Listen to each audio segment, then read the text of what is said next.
I want to get black.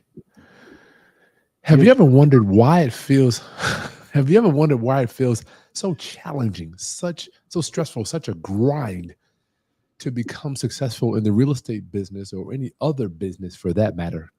So tonight we want to kind of unpack your thoughts. I would love to know. We're going to open up the call, open up the lines here, and just talk about what are the odds, what are the chances, what is the percentage that you will become a millionaire in the United States of America, in the most, I don't even know what to call it, man, the richest country in the world, the most likely to succeed country in the world. Why is it these numbers are going this way? Dan Borrero, how you doing, my brother?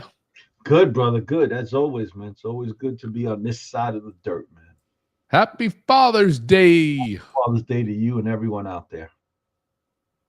For some reason, I'm freezing on Instagram. They got to get that fixed. Oh, well, I'm out of here. I'm going to cut Instagram off. It's frozen. So, Dan, I got some stats. First of all, anything exciting in the real estate world on your end?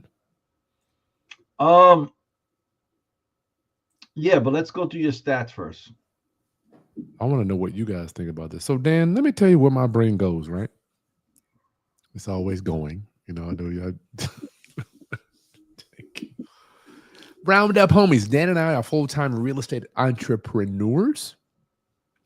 I was forced into this life. I didn't even want to do it. I just wanted to work for somebody.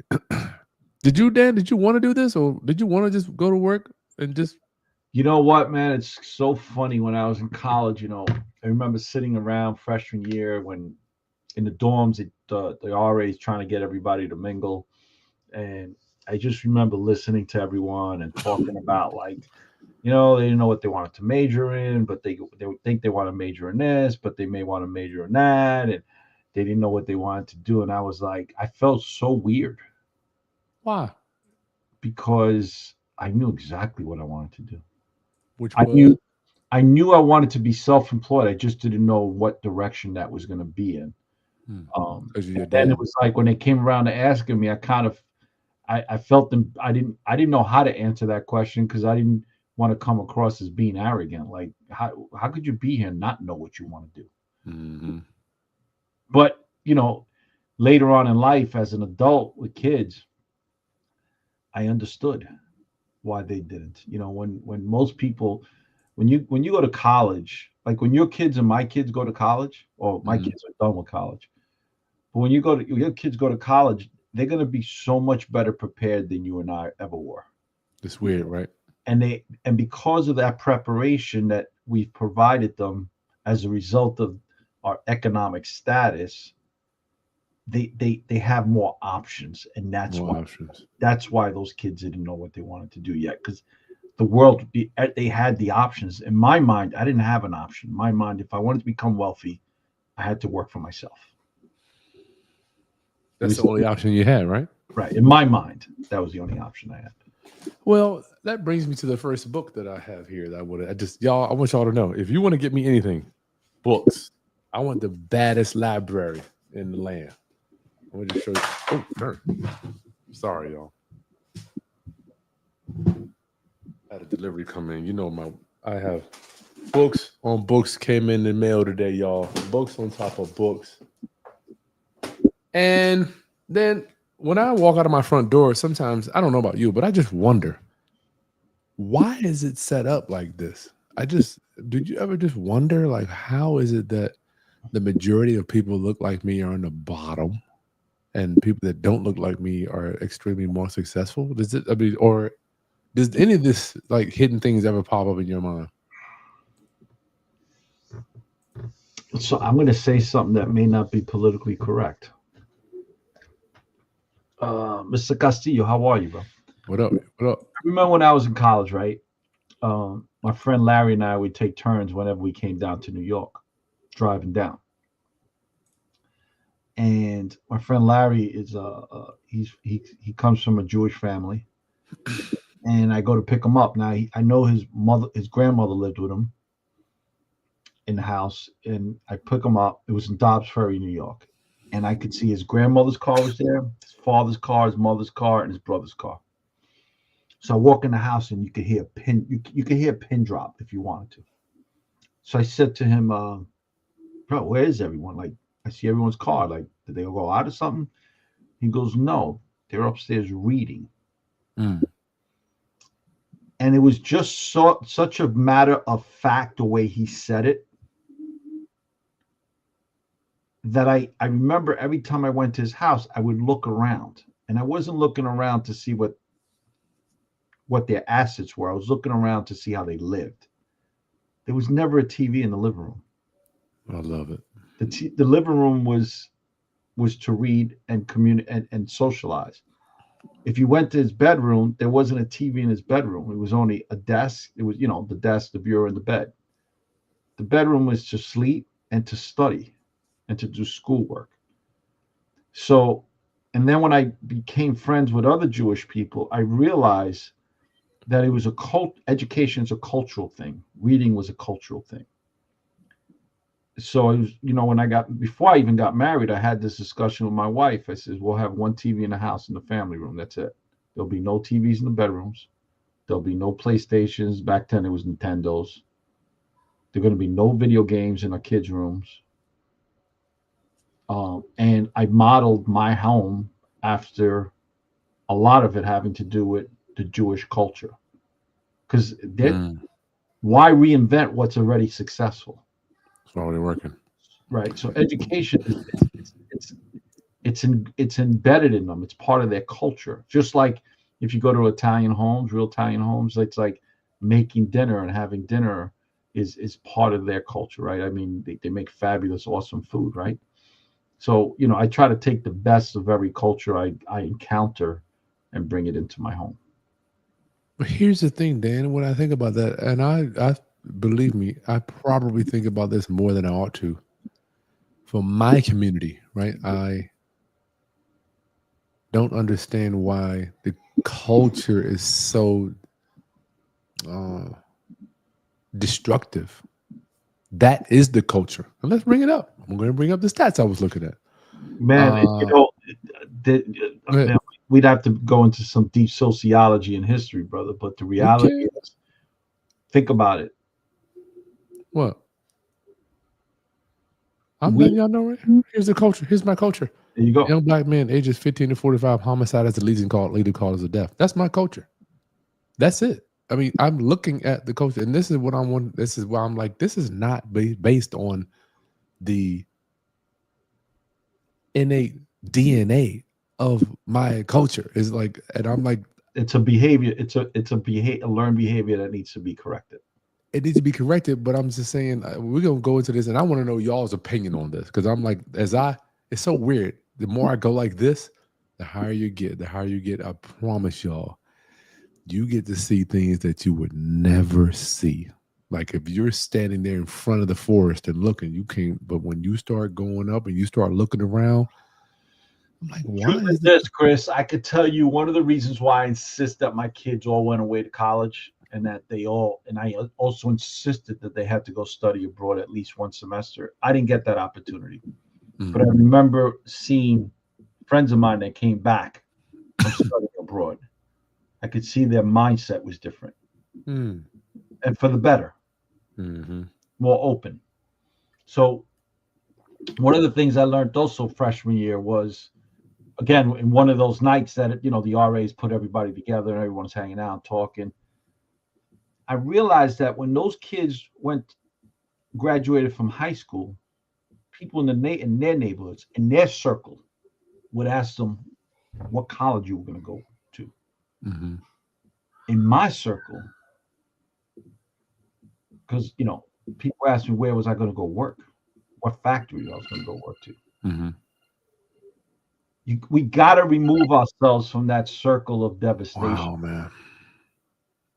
And I remember, like, wow, when I have kids, people are going to ask my kids what college. Call hold on a second, please. Not where they're going to go work when they graduate. What college you're going to go through automatically. Right. This is deep stuff we're talking about here. Please make sure you call in 757-204-1332. Caller, you're on the line. State your name and where you're calling from. Hey, Dan, it's your ultimate warrior, Deborah Jackson. Hey, one of the ultimate real estate investors in the building. What's up, girl? I am good. I am good. I want to touch on a couple of things that you said. I agree with one thing. Dan, I had the same rule. Only one TV in the house. I didn't believe in having a TV in every room. I like that. And because of that, my kids focused more on their education. And I had everybody go to college. Everybody didn't stay in college, but everybody went to college. I never went to college. I went right into the workforce, started working, started learning how to build my own business and things like that.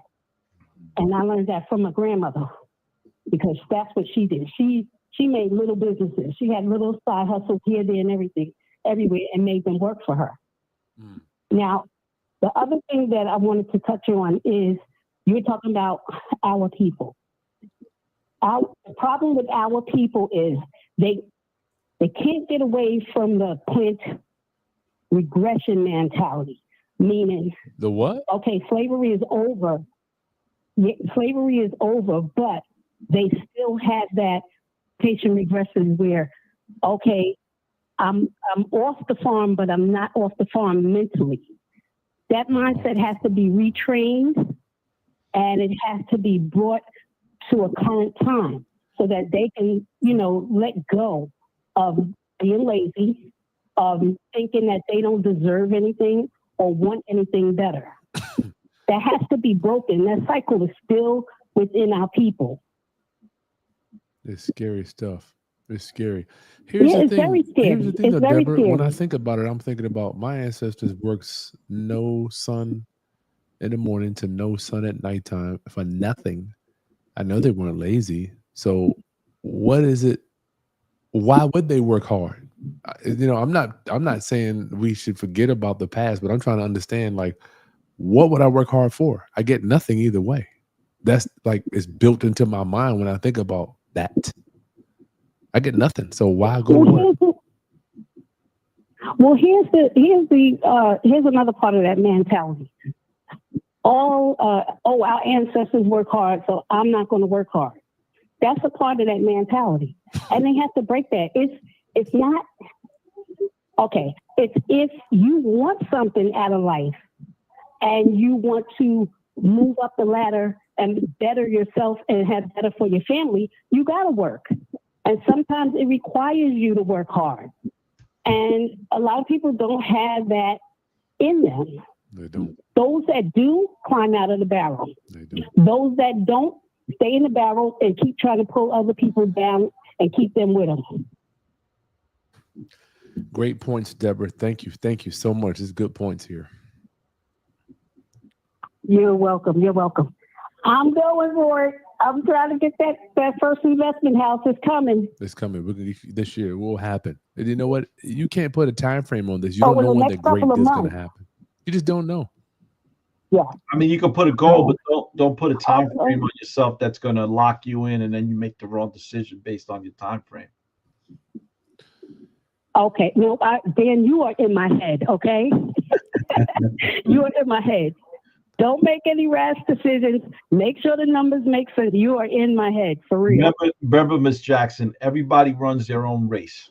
Don't worry about everyone else's race. Yeah. Thanks for calling, Miss Deborah. Okay. All right. Peace. All right. And then I'll see you Saturday. Sure will. All right. We'll talk to you this week, too. All right. Have a good one, guys. You too. All right. Thanks for calling in.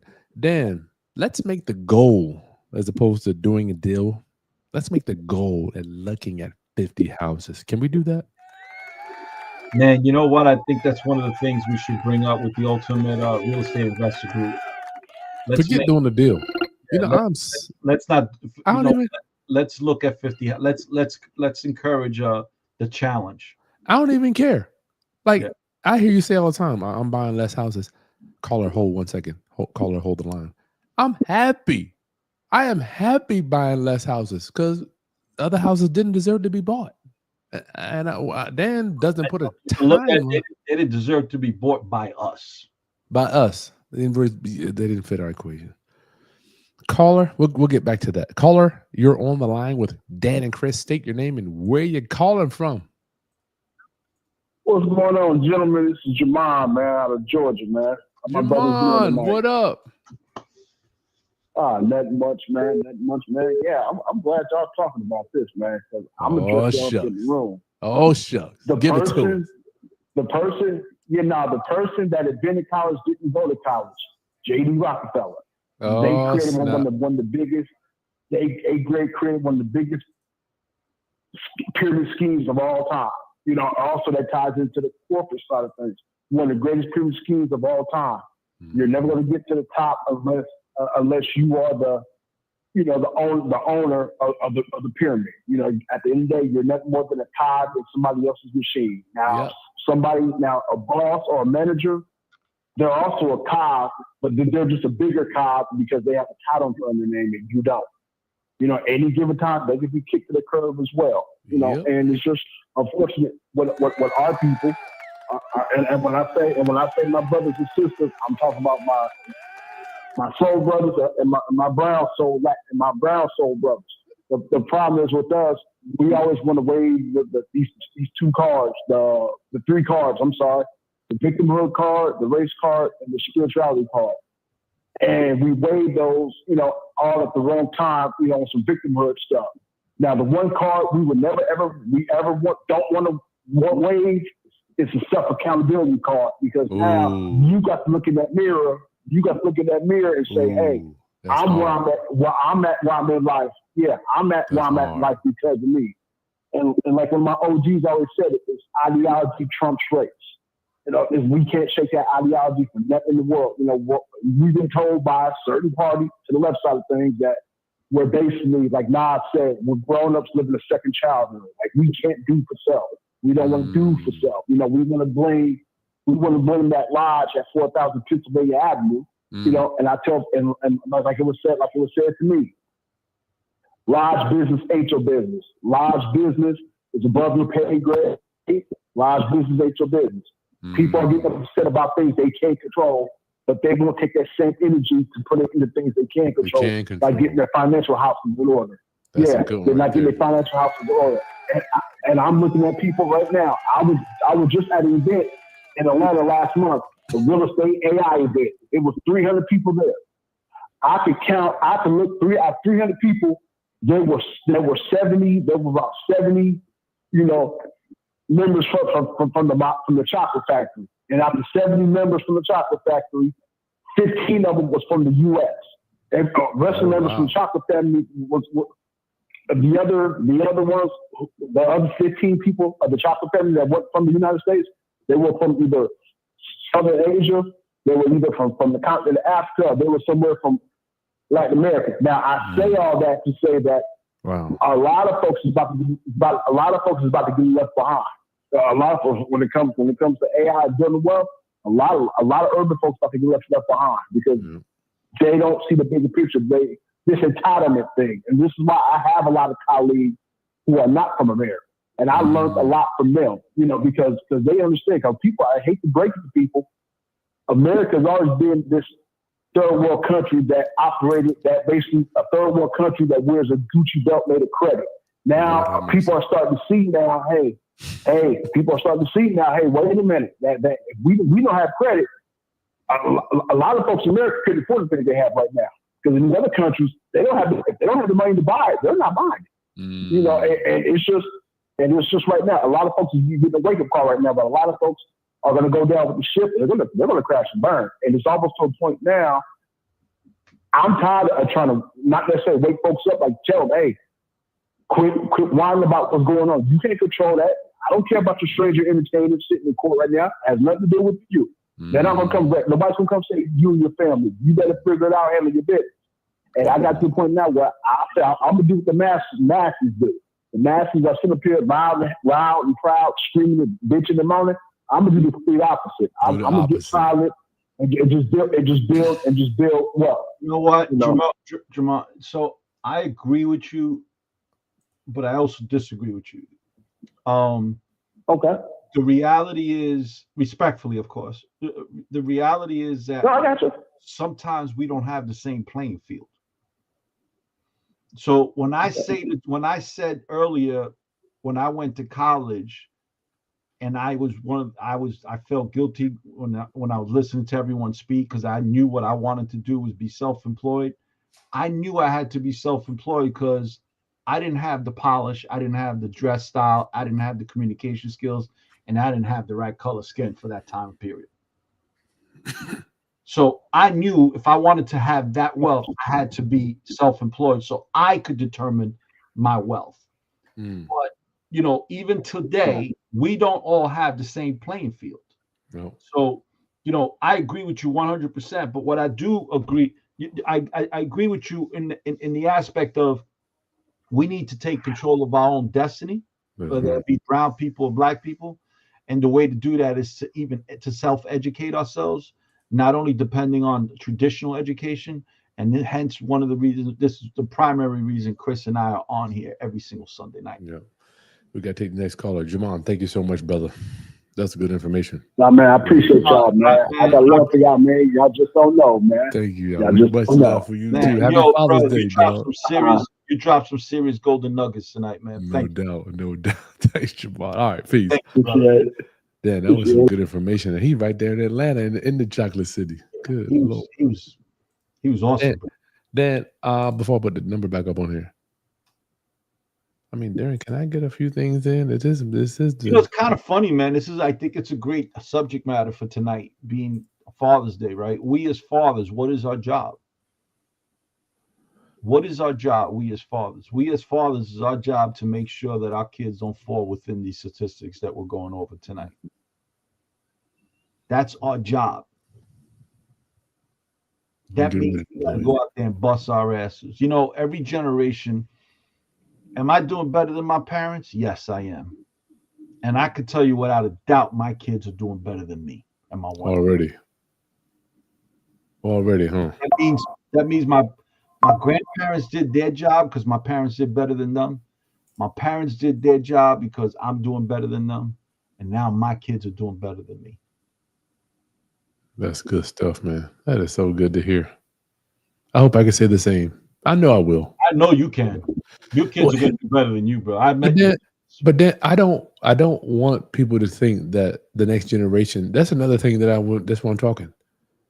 The next generation doesn't automatically qualify to do better than us. No. It doesn't work like that, And I listening to Amo. They got to work at it. I'm just saying, why do we think that just because they're born after us that they're going to do better? They're not going to do better. We have to make it. Them. Yeah, we got to make it better. Guys, I'm going to tell you, I know Chris. I know Chris's whole family. Chris's kids, without a doubt, have had a lot more opportunity in their lives than Chris had. Am I wrong? But that's because Chris got up every day and busted his ass. Yeah. With the opportunities that were provided him. There's something you say there, Dan. So look, Chris and I don't have the victim mentality. I mean, I've been unjust, but I use it as fuel, as energy to burn in my heart to achieve. Is there someone that's calling in, Chris? No, not yet. I ain't put the number. I wanted to say something. Darn, I don't get a chance to say nothing on my own show.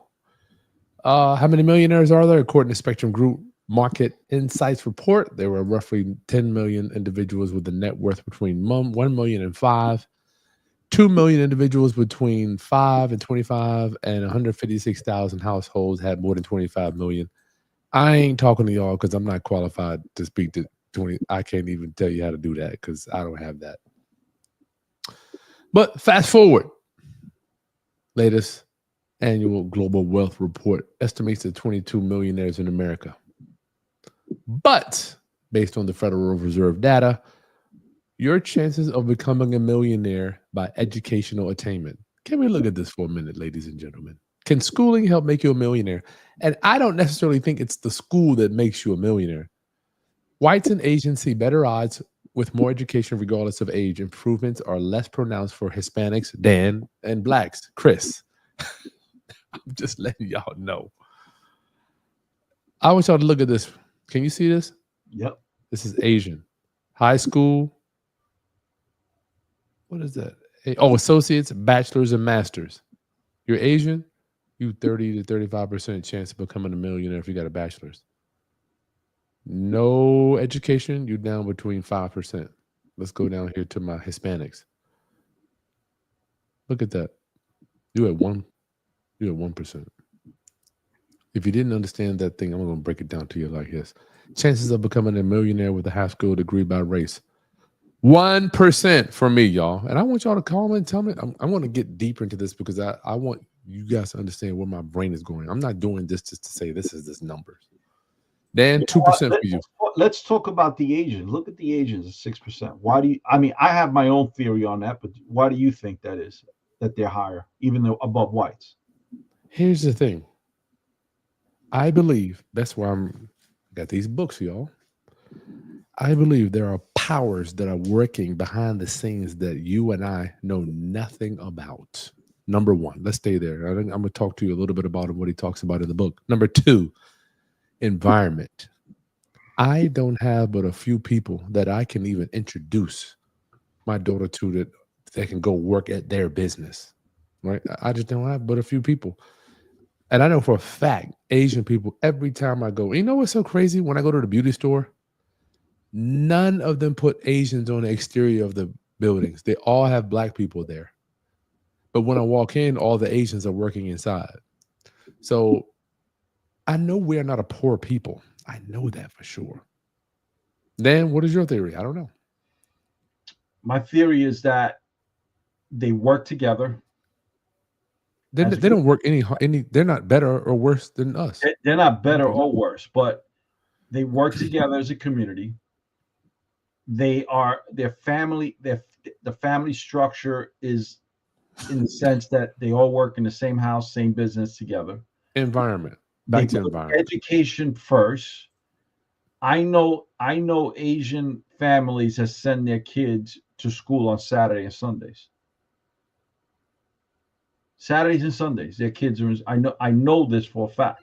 Or they spend money sending their kids to prepare for entry exams Saturdays and Sundays. Whereas in my community, our kids are like, oh well, they need some. Hold 1 second. No, it's not. It's again, it comes back to a cultural thing.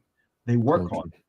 So if you, in my opinion, I don't care what your nationality is or what your culture is. If you achieve success, you earned it. Caller, you're on the line with Chris and Dan. Please state your name and where you're calling from. Hey, Chris and Dan. It's Carl from North Carolina. How are you, Carl? From North Carolina. What's up, Carl?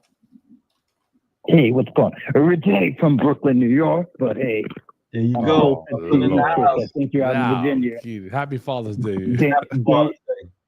Thank you, sir. Dan can probably pick up the accent in a way, right, Dan? Yes. New York. Carl, what's on your mind? Hey, so Chris, I've been watching a lot of your internal vehicles. I own a few properties in North Carolina, but I've got them through the traditional way, either buying them cash or going through a bank. So my question is, I wasn't quite clear on the subject to financing. I understand you sort of deal with them and take over the payments and not go through bank, providing them financial documents. I get all of that. But what happens towards the end of it? Do you just keep paying until the bank notice is cleared up after 20 years, 30, whatever it is? I mean, how does that work? Can you be clearer? I kind of didn't see that in your videos. Okay. Carl. Does that make sense, the question I'm asking? Yeah. When you say towards the end of it, give me a little more clear on that. What do you mean? Okay, so you take over the payments. Do you just keep paying until the loan ends, or when do you actually own it? Because if it's subject to the seller would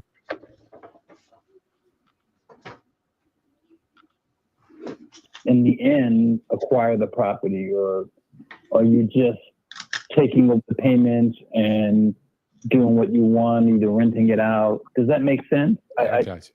How do you own it? When do you own it? I'm sorry? You want to know when do we own it? Correct. Okay, so don't forget, Carl, this is such a juicy question. Financing and home ownership don't go together. We good on that? Mm-hmm. So you own it. Right. I can sell my property at any time without paying off the loan. Just like I can sell the loan at any time without transferring title, correct? Okay. Repeat that again. You can. We got financing and real estate. They don't go together. They're not linked. Okay. The mortgage company sells it to Wells Fargo, sells it to Citigroup, sells it to Bank of America at any time, correct? It goes around. You still own it. Right, correct. You can sell the property at any time, and the loan is still there too. They don't go together. They're separate things. So as soon as you sell the property, the loan stays right there. You own the property the day you close on it. You own it right now. The loan just stays right there. It doesn't go anywhere. Okay, but the subject to, you're not, and nothing's going to change when you take over the payment as far as who name that property goes into, or, you know, I'm not quite clear still. I need you to follow me. We've got 2 minutes. Financing, Bank of America, right? You got Dan Borrero selling a property to Kris Haskins right here. Kris owns a property. What happens to that note? Kris owns the property. Does that note get transferred to you? Absolutely not. Or does it stay with Dan? Stays with Dan. It stays with Dan? There you go. Okay. Got it. All right. So Dan can. Thank you, sir. Dan can walk in the room and sign a deed and telling me all his real estate has nothing to do with all the loans he has. Zero. Has nothing to do with the loans. You with me? So those two transactions, they don't go together. Like, we have mixed them up. They're completely separate, they're completely separate transactions and entities. Okay, so finally, I know you're short for time. Yep. He could put the deed in your name. There's nothing to do with the finance. That's what you're saying? Oh man, I love. Can I just give you a hug and repeat what you just said? What's that? I love did I do okay? Is that right? You said that right, dog. You said it. Yes, nothing to do with it. Ain't got nothing to do with the financing. Awesome. All right, Carl. Thank you so much. Thanks for gotcha. Calling. Yep. I think Carl had a light bulb. Yep. You could see it. You could hear it in his voice. He said, "Oh, damn, you mean how many times have I walked out of somebody's house with a deed and I don't give a hill of beans about the financing?" All right. Where are we at? Is this good stuff, Dan? We talk about stuff people want to talk about here, man. I don't know, man. I don't know. It seems to be. But Dan, so when I see the Asians and then I think about you too, Dan. I don't just consider me, even though I believe that I have a unique situation being an import in this country. And do you consider your family immigrants, Dan? You know, it's funny, right? Because Puerto Ricans, we're considered to be citizens, but many people still don't understand that in the United States, even though we're citizens. No doubt. But the reality is that we're citizens because we're colonized. You know, I don't like that word, Dan. No, it doesn't matter whether we like it or not. The reality is that we're a colony. They came up with a word to circumvent the word colony, as called the Commonwealth. But you know, the truth is that they made us a commonwealth simply so that, you know, one of the reasons is so that they could use people from Puerto Rico to go fight in wars for the United States. Oh my God! So we could be drafted and we have to fight and we have to pay Social Security and everything else in the island. They don't have the right to vote for the presidency, right, or for anybody in Congress. So they have no representation. They're taxed with no representation. That is horrible. That is a colony, right? So we were always treated like, when my parents came here, they were treated like every other migrant or immigrant, that new immigrant class that comes to the United States, and was sent to the factories and given the lowest wage paying jobs and the jobs that Americans don't want to do. So, and right now it happens to be the South Americans and the Mexicans doing it. And, before that it was, the Italians and the Irish. And before that it was, before that it was the Puerto Ricans, and then it was the Dominicans. And then after that it was the people from the Middle East that were coming in and buying all the bodegas and doing all the work that no one else wanted to do, or India. And, before that was the Italians and the Germans. So look, there's always going to be a immigrant class that comes to the United States and that's treated poorly. But the reality is that, even though we were American citizens, we were treated as though we weren't. I just want to make sure that I love talking to you about this, Dan. My community didn't even have an opportunity to work. Like, we weren't even getting hired. So this is about chances of becoming a millionaire with a bachelor's degree. Look, the truth is, your community also to this, they were given the mediocre jobs. But, let me tell you something, man. I get mad at my community because we are not following the steps of the Black community trying to empower ourselves as well as the Black community. And let's talk about another media outlet, which is Earn Your Leisure. I mean, man, they doing it, though. What those guys are doing for the Black community, I wish we had somebody doing that for the Hispanic community, right? And although I've thought of going in that direction, I'm at 62. I don't know. You don't got the energy, man. Right. You got the energy, Dan. No way. But those guys, and I'm hoping that our youth is being empowered by all this information that is right at our fingertips. Look, how long did it take you to pull this up? Minutes. Oh, no doubt. No doubt. But first of all, Dan, I'm thinking about this all day long. I want you to know that. I mean, when we talk, I call, I'll be like, Dan, what do you think about blah, blah, blah? You're like, I just do it. You're Chris, why you just exactly. I'm a thinker, dog. Chris is a thinker. I'm like, Chris, you're thinking too much. Look, y'all, I just want you to know, if you're Hispanic or Black, the percentage probability of becoming a millionaire does not change if you have an associate's degree or a high school degree. We still at the bottom, y'all. Let's keep going. If you're Asian or white, getting a college degree significantly increases your odds. Chances of becoming a millionaire by race. Look at us. I'm at 6%. Dan, I've been here longer than you. You still got it better than me. Now, here's what I want everybody to understand here. And I'm not saying woe is me, but believe me, I work hard. My wife's like, Chris.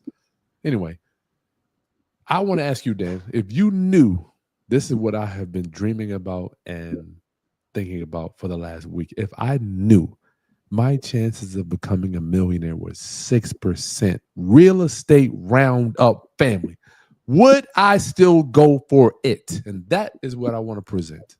I want to ask y'all, would you still go for it, Dan? I would, because again, what did I say earlier when we started this conversation? I felt weird when I was listening to my counterparts my freshman year when they didn't know what they wanted to major in. Felt weird because I knew what I wanted to major in: business, financing, marketing, because I wanted to use that to become wealthy. Because I decided from a young age that I was going to build my table, because nobody was going to ever let me sit at their table. So screw their table. I'm going to build my table. Dan, I got to tell you, you got blessed with that perspective, Dan. I don't think everybody has a dad around that's running a business for them to go into. And I'm not saying that. No, listen, my dad's business was a bodega. My dad worked 14-hour days, 7 days a week. When I got older, I ran the store I would open up the store at 6 a.m. on Saturdays. My dad would show up around 2 o'clock in the afternoon. And then on Sundays was his day off when I got older, when I would work the store. But it was only me and another employee, or maybe 2 employees. The point is, although as basic as that store was, I learned so much. I learned how your vendors are going to be your biggest thieves. You have said that many times. I learned that the person who walks in that door you better read that body language. You have 2 to 3 seconds to read that body language and know whether you're in trouble, you're safe, or you're in danger, or they're coming in to rob you, or what the personality traits are that you got to deal with. I learned that life ain't easy. I learned that if you make excuses, like the first caller that we had today, you see what he said? Stop making excuses. No doubt. You know, one year we got held up 10 times. Damn. 10 times in 1 year. Gunpoint, guns in my head, pointing at me, straight at my face. I could see the bullets in the revolver, the 38 revolver. One guy who came to rob us didn't even have enough money for his bullets, so every other chamber was empty, and I could see it. Damn. When he's pointing his gun at my head. That's scary, man. But you know what? It got to the point my father said, don't call the cops. We had another box with $200 in change, another cash register box, and we would just put that cash register box and keep working that day. Because the cops would come and they close you down for 2 or 3 hours. Best part is they all took 2 or 3 packs of cigarettes with a 6-pack of beer. They robbed us too. Damn. Well, we got robbed twice. Wow. So my father's mentality was, all right, we got robbed, no problem. Keep working. We'll make it up. That's the difference. He got some grind. Why did I want to go into real estate? I wanted to go into real estate because real estate doesn't give a shit about your education, the color of your skin, your sex preference, where you come from, what you look like, what you drive in, where you live. Real estate don't give a shit. You know what? Let me bring something else to you guys. You see this, guys? You see this? Do you think this has a conscience? Do you think any of these? Check this out. This $50 bill. Do you think this has a conscience? This $50 bill don't give a shit whose pocket it ends up in. No, sure enough don't. But you know whose pocket it will end up in? This $50 bill. Person who goes out there and thinks outside the box, hustles the more, works the hardest, and works smarter. The only way you're going to do that is by educating yourself. Happy Father's Day, James. Happy Father's Day. This is how I learned to look at money. I take this dollar, I indoctrinate this dollar, and I send it out into the world. We knight you. Right? You've been knighted. This dollar needs to come back with $6. Right? Now I'm going to indoctrinate the other $5. I'm going to send out all $6. These dollars are my soldiers. They're my weapons. They're my bionic soldiers. They come back with 12. Now I indoctrinate the next 6, send those $12 out. They're going to come back with 24. That's how you create wealth. Because these dollars don't give a shit whose pocket they end up in. They don't care whose pocket they end up in. Chris, you ever known a dollar to talk to you or give you some soul-searching advice? I have learned that a dollar, money is a horrible master, but a phenomenal slave. If you look for money to help you get better or to tell you what to do, you're going to wait a long time. However, if you can put it into play, it will work for you. It is a phenomenal slave. Phenomenal slave. You know why Chris's kids are going to do better? My kids are going to do better than we did. My kids, from the day they graduate college and start their first job, have been indoctrinated that they got to put no less than $200 away into an index 500 fund every month. I like that. As they get older, I was just talking to my second oldest daughter. She's up to $1,200 a month now that she puts into a QQQ fund and the VOO fund. VOO is the index 500. The QQQ is the top 100 tech stocks. Even if the market's going up and down, this is how the market's going to be going. Look how the market's going to be going. What do you think that's going to be worth in 20, 25 years? She's been doing that since she was 21. Wow. She's 33. Cool. 33. That's deep. She's 55 years old. She's a millionaire. A millionaire. That's why Chris's kids, because I know for a fact, because Chris and I speak, Chris's kids got IRAs set up already. They're not even working yet.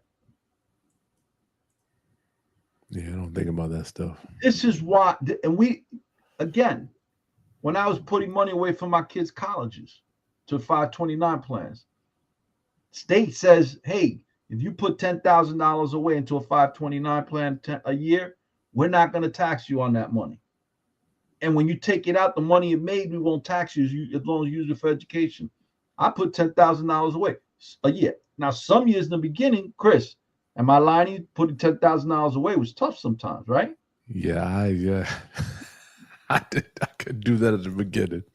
Right, you put away what you can. When I started, it was 2,000. Eventually, I could get to the 10,000. But if it wasn't for that, I would have struggled much more to pay for those degrees that are back there on that wall that my kids are. We can all take notes from Dan on that. Guys, it's very simple. Very simple. If you don't say when I Chris, how many times you hear when I hear people in our community saying, trying to teach us a cheat code? Oh, you could get into real estate with no money. I don't even want to have that conversation. The government's giving us money. I don't have time for that conversation, man. I just don't.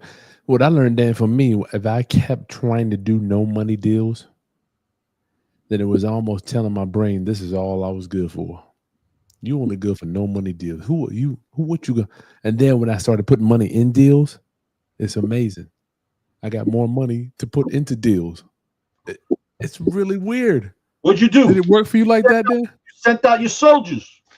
You sent out your soldiers, right? At the beginning of my career, I was always trying to figure out, how do I get into this with as little as I can out of my pocket? And then 10 years in, I'm like, something's not working right. It's like life. If you take the shortcuts are going to take you. You're going to have to pay. There's two roads in life to travel: the hard road, the easy road. At the end of that hard road, there's a golden goose. There's an empire.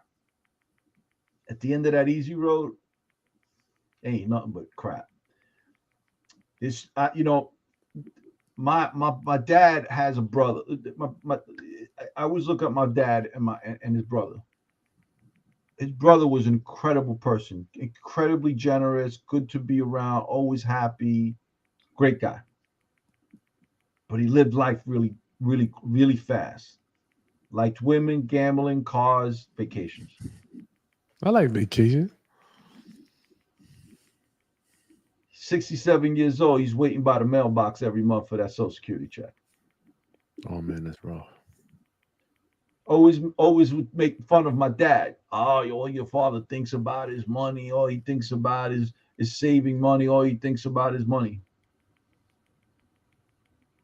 But my dad could do whatever he wants in his life. Doesn't worry about. Doesn't have to. He don't even give a shit about his Social Security check. Look at you. But what I'm saying is, he did what he was supposed to do, right?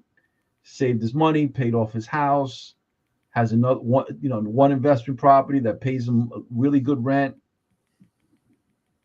So in life, what I'm saying is, either you pay me now or you pay me later, but you're gonna pay. So my uncle chose to pay later.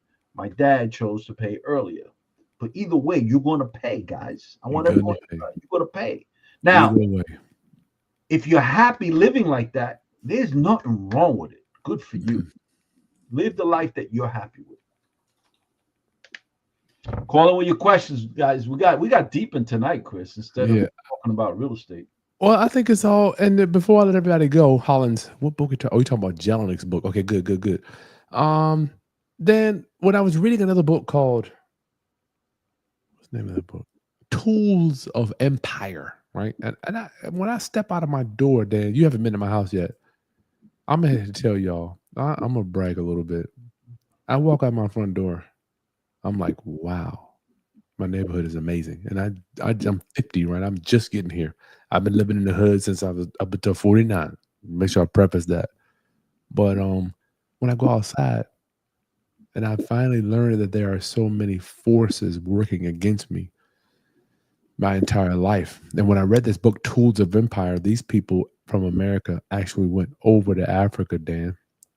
And they I'm not going to use the word colonized. They raped and pillaged the resources, right? And they got all the resources over there. So when I look at myself, and I want us to love on ourselves some, y'all. Everywhere I go, Dan, I don't know about you, but I feel like people are extremely hard on themselves because they're not where they want to be. And I need to be making this, and I need to have this. And I just showed you the numbers, y'all. These are the numbers. We're hard on ourselves, and you only got 3% chance. Yeah, but I got Chris, a back about this, Chris. I got to be honest with you. I would argue this to statistics. What you mean?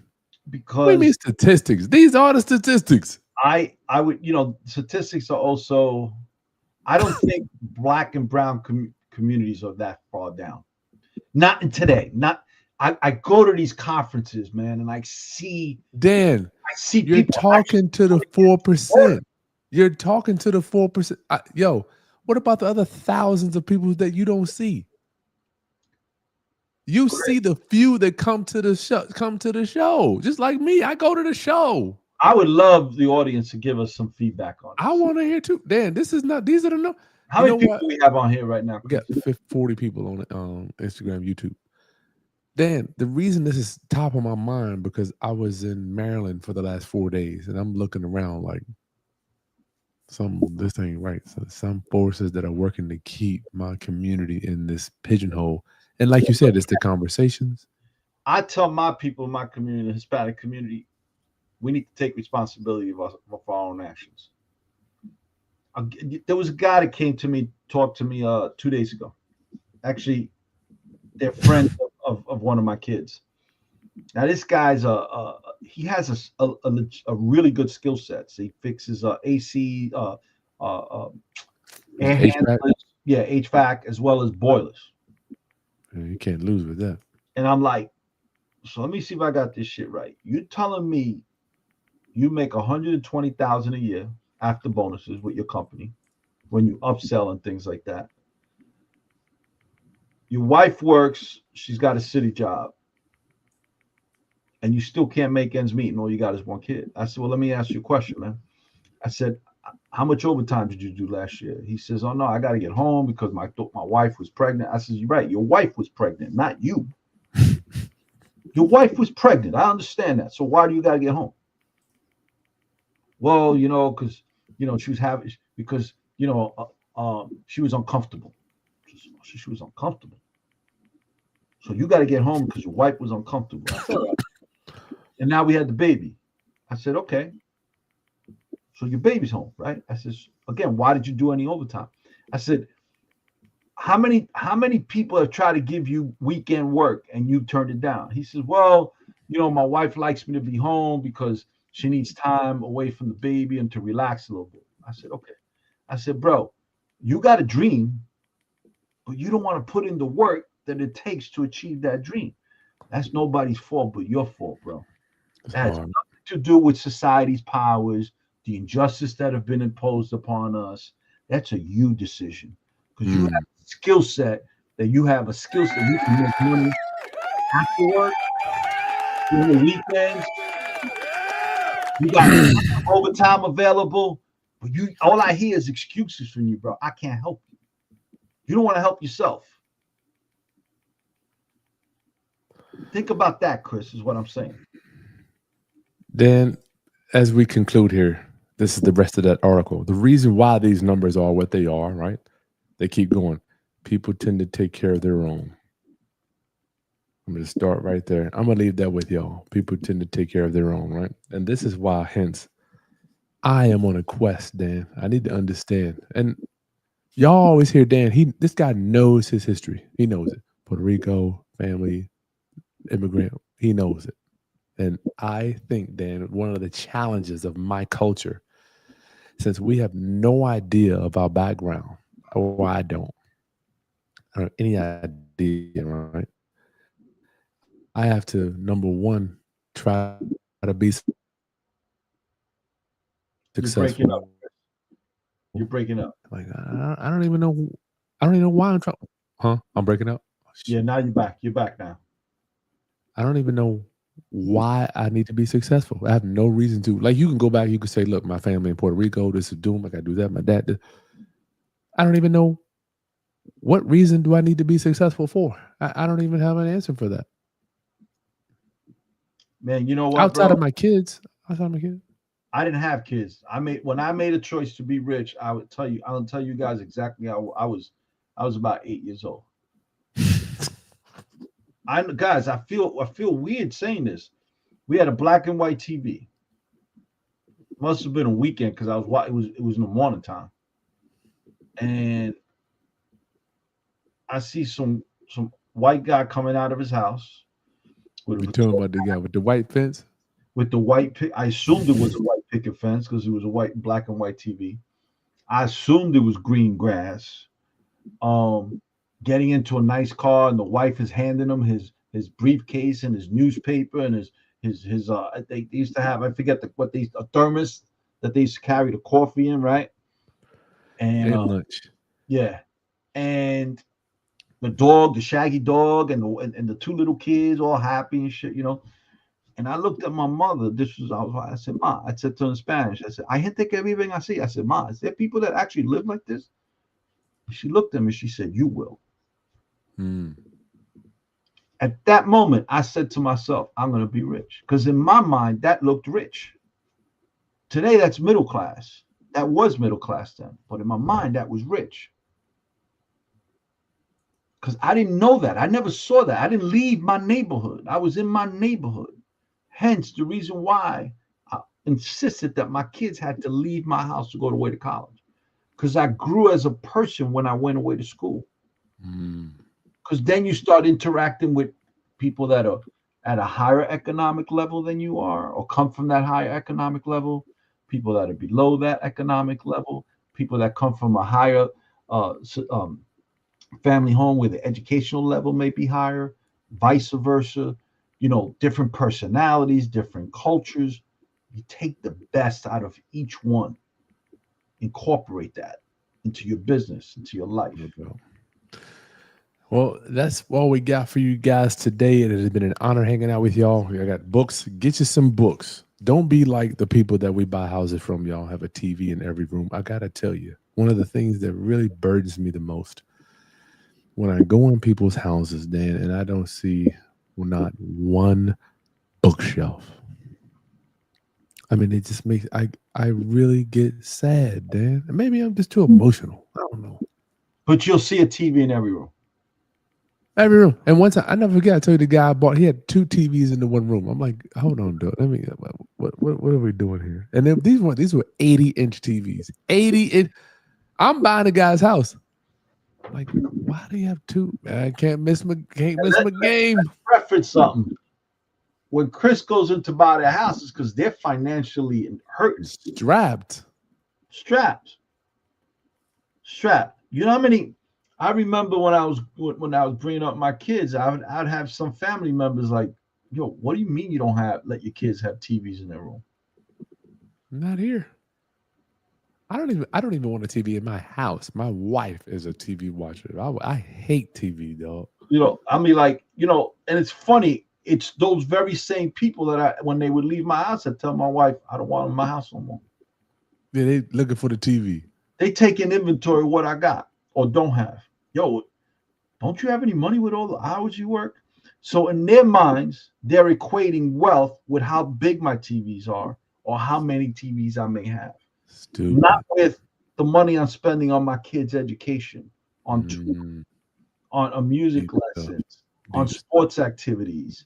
They're not equating my wealth with those things. They're equating my wealth with how big my TVs are and how many I have. Wow. The car that I drive. And I didn't want to be around those people. I didn't care if they were family or friends. That's a good one, Dan. You know, one of the things we need to learn as people we are, you know, I heard somebody say, tell me how much your 5 most closest friends make per year, and I could tell you how much you make. And that hit me like boom. I was like, damn. And I started taking note. I was like, I got to get myself some new friends. Yeah, hence why we spend money on training and conferences and being in the room, y'all. Get your butt in the room. Chris, tell people where you and I met and how much we spent to be there. Yeah, we spent $5,000 to be in this training together back in 2019. Ton of money. And not only that, it was out of state. I had to get on a plane, had to get in a hotel, had to dress, show up. Car fare, all that stuff. food. And this is the reason I believe, Dan, I think that was ordained when we met that time, man. That was ordained because Dan and I have done some amazing things together. Can't wait. He's eventually he'll come down here, but we will be in New York, July 8th. Is it the 18th now, Dan, or the 19th? What day you coming in? I'm gonna be there on the 17th, that Thursday. Man, do you want to do a maybe we could do that event on Friday. I always thought the traffic would be bad on Friday. I thought it'd be horrible Friday. I'm thinking maybe because Sunday's not out. But yeah, the week. Chris and I were going to do something that most likely the 19th. I think we found a place for the 19th. I'm in New York, y'all, July 17th. So if you want to put yourself in the room, we'll give you an opportunity to do that. And we would love to meet you. And all of my ultimate real estate investors, you'll get the invite automatically. You know what, Chris? I just came up with an idea. When we hang up from here, let's talk. Okay. So for you guys that are not ultimate landlords or ultimate real estate investors yet, there's a link right below in the video description. You can join our waiting list. Well, let's explain what that is, Chris. Let's explain what that is. Well, Dan and I, so the Ultimate Landlord Survival Guide is an 8-week training. I'm sorry, an 8-session training course, 4 weeks that we come together with you guys 2 hours each session, and we teach you the A's to Z's, the ins and outs, the do's and don'ts of being a full-time property manager for yourself. Right now, whether you delegate that off to somebody else later is cool, or you do it yourself, but you must learn how to manage your own properties first before you think. I don't know why some people think they can buy the property. That's the book there. It's a huge book.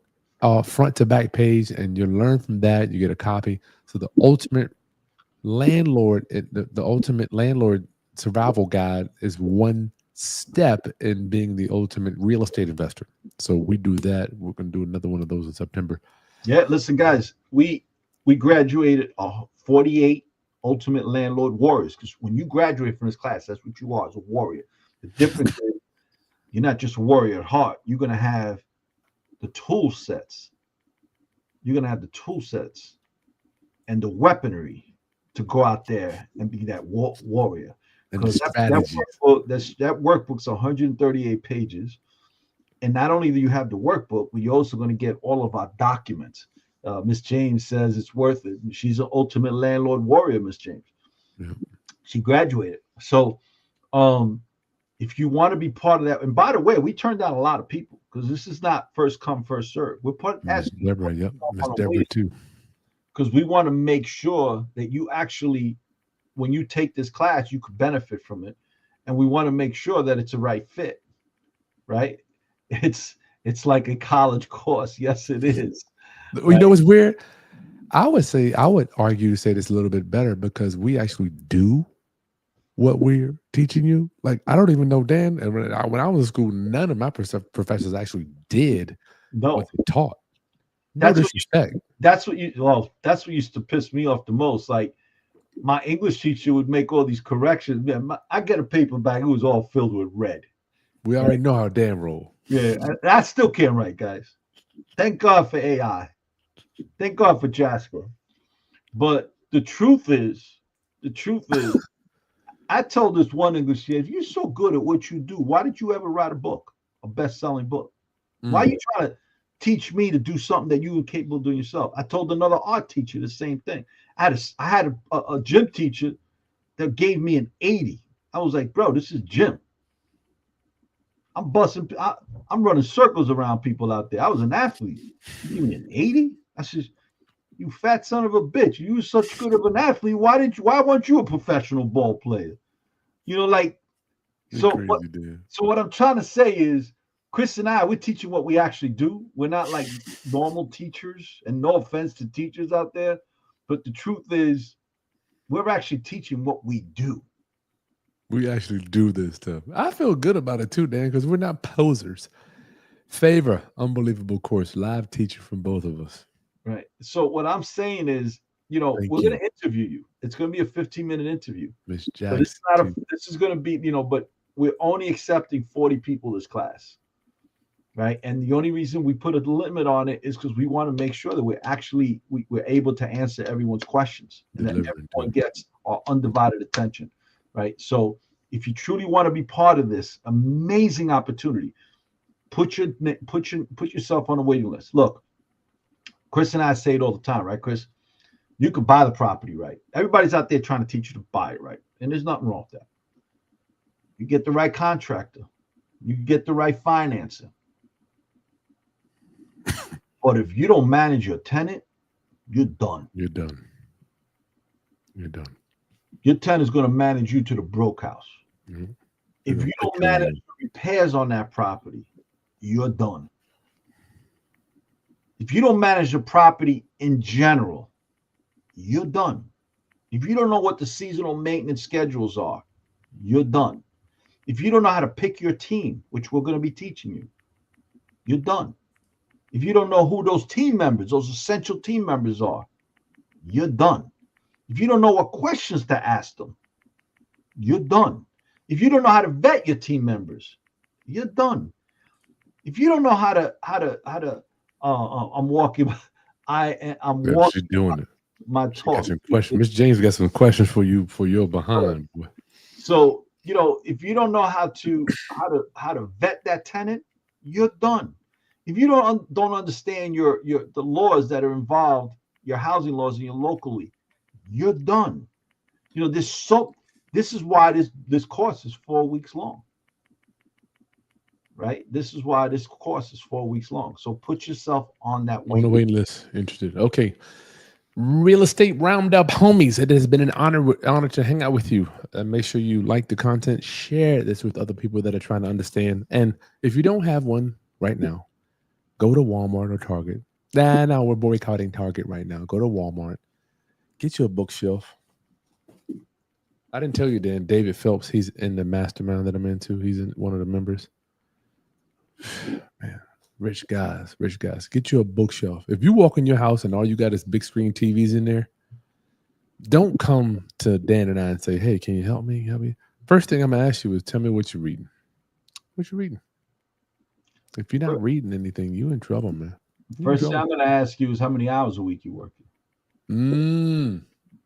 You tell me you working 40 hours a week. I said, so you got a part-time job? Oh, shit. Because entrepreneurs, we don't work 40 hours. Okay, Chris.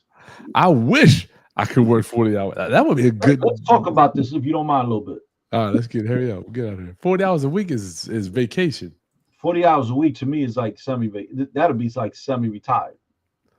I don't want to boast and brag, Dan. I don't want to feel like we're not bragging. We're not bragging. We're rich and we still work more than 40 hours a week. I think people. It's weird. I did a consultation the other day. I don't understand why people think that I want to be my own boss. I want to do what I want to do my thing. I know you get the same thing, Dan. I'm tired of working for so and so. Them telling me what to do. I'm like, me and Dan. I'm not thinking at that time. I'm like, you know how many people tell me what to do on a daily basis? My investors, my private lenders, in fact, I'm looking at Dan. When we go to a construction site, the first thing we do is we ask, all right, what do you think? Obviously, we're going to think about it, but all right, what do you think we should do? We pay them to tell us what to do. You think Dan's going to go change a boiler? Dan told me the story about that boiler. We got to talk about your stories, your problems you're running into. Not today, Dan, but you got some real issues. Dan's not going to do all the work. He's going to hire somebody to tell him what to do. They tell us what to do. We hire... I always remember Ronald Reagan, whether you liked him or not, this one particular, when I interviewed him, I enjoyed this. And I was in college at the time, but I kept it with me. He was telling him how dumb he was and how inexperienced he was in different subjects. He was like, I don't need to be experienced. I just need to know how to hire the right people that are experienced. So if you read this book here, guys, and I want everyone to understand. This is the millionaire mind. I brought this book up several times. You gotta have it. It's by Thomas J. Stanley. Prodigious Accumulator of Wealth. This book is old as sin. You could get this on Amazon for like $10. PAW. Now, what he's basically saying, he took all these self-made millionaires in the United States, not all, a large percentage of them. And what he was studying was, what did they have all in common? Well, self-made millionaires, meaning mommy and daddy didn't leave them no money, meaning they didn't hit the lotto, they didn't get it with a lawsuit, meaning that they got up and they did the work. A lot of the things that they had in common were they were all C students. The majority of them were C students. Regular people. Me too. They worked harder than the A students to get C's. I love that. And they didn't go to the Harvards and Yales. But they developed skill sets to overcome challenges. They didn't accept the word no. They all lived below their means. Before they got married, they made sure their spouses understood what their goals were. Tell them about that book, Chris. That's a really good book too. Same thing, Dan. Dan hires he hires a who. He ain't trying to think about all the stuff. Who, not how. I want just give me the right who. Dan's my who for things. I'm Dan's who. You would not believe how many things he don't know how to do. He called me. I'm like, all right, we do this. He might be a little grumpy. I'm like, Dan, when we do this, you think we should do this, this, or this? He'll tell me. Right. So the thing is, who's. You know, I'm a C student. I was a struggling C student. All the A students worked for me. My accountant was an A student. My architect was an A student. Yep.